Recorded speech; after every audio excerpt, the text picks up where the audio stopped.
Class 11th के लिए मैं इंपॉर्टेंट क्वेश्चन लाया हूँ जेके बोस के लिए, ठीक है। इनको करो, बाकी टेंशन फ्री रहो, बड़े अच्छे नंबर आएंगे आपके, 80-90 नंबर आ जाएंगे, ठीक है। इंपॉर्टेंट सारे टॉपिक कवर करेंगे। पहला है जो इक्वेशन ऑफ मोशन, आपको करके जाना है पहले चैप्टर से, ठीक है। 3 इक्वेशन ऑफ मोशन है, उनको आप देख लेना है। प्रोजेक्टाइल में आपको maximum range, maximum height, time of flight ये करके जाना है। थर्ड है laws of motion, first second third law करके जाना है। चौथे पे सेंट्रीपिटल फोर्स आपको करके जाना है, डेरिवेशन। पांचवें पे जो है कोलिजन थ्योरी, इसमें आपको करके जाना है, ठीक है ना।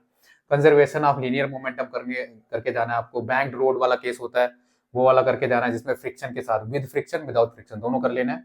एंगल ऑफ रिपोज का केस कर लेना है, ठीक है, फ्रिक्शन के साथ वाला। टाइप्स ऑफ फ्रिक्शन करना है, काइनेटिक, स्टैटिक, रोलिंग, और उसके बाद कैसे रिड्यूस कर सकते हैं फ्रिक्शन को।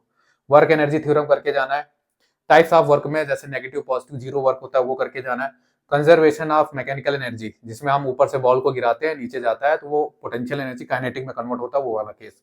सेंटर ऑफ मास की जो डेरिवेशन है वो जरूर करके जाना है, जिसमें आता है x equal to m1r1 plus m2r2 divided by m1 plus m2। फिर पैरेलल और परपेंडिकुलर एक्सिस थ्योरम दोनों करके जाना है। फिर आता है मोमेंट ऑफ इनर्शिया वाला क्वेश्चन, वो भी करना है आपको। नेक्स्ट क्वेश्चन आपको टॉर्क करके जाना है, फिर क्रॉस प्रोडक्ट विद एग्जांपल के साथ कर लेना है। जी का इफेक्ट बताना है हाइट पे और डेप्थ पे कितना होगा। फिर उसके बाद एस्केप वेलोसिटी करके जाना है, ऑर्बिटल वेलोसिटी करके जाना है, केपलर लॉ करके जाना है। यंग मॉडुलस और बल्क मॉडुलस का थोड़ा सा देख लेना है। ग्राफ जो स्ट्रेस स्ट्रेन का ग्राफ था वो जरूर करके जाना है, ठीक है। Wien's displacement law, Stefan's law करके जाना है। थर्मल कंडक्टिविटी इसमें करके जाना है। लीनियर एरिया और वॉल्यूम एक्सपेंशन का थोड़ा थोड़ा हल्का हल्का देख के जाना है। फर्स्ट लॉ ऑफ थर्मोडायनेमिक करके जाना है, इंपॉर्टेंट है, ठीक है। जीरोथ लॉ ऑफ थर्मोडायनेमिक करके जाना है। फिर थर्मोडायनेमिकल प्रोसेस होते हैं, एडियाबैटिक, आइसोथर्मल और आइसोकोरिक, ये वाला प्रोसेस करके जाना है। इंटरप्रिटेशन ऑफ काइनेटिक एनर्जी, जिसमें काइनेटिक एनर्जी आती है पार्टिकल की, वो वाला रिलेशन करके जाना है। फिर उसके बाद आता है 32 पे प्रॉपर्टीज ऑफ आइडियल गैस करके जाना है आपको, ठीक है। फिर उसके बाद डिग्री ऑफ फ्रीडम करके जाना है। स्टेशनरी वेव की जो डेरिवेशन है वो करके जाना है। सिंपल पेंडुलम वाला क्वेश्चन करके जाना है। बीट का आपको करके जाना है, बीट क्या होता है, फ्रीक्वेंसी का डिफरेंस।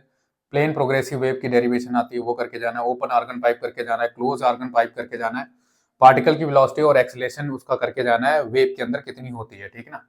यहाँ पे एक और रिलेशन आप कर सकते हो, टोटल या पोटेंशियल एनर्जी या काइनेटिक एनर्जी ऑफ वेव, ये करके जाना है, काइनेटिक या पोटेंशियल एनर्जी ऑफ वेव।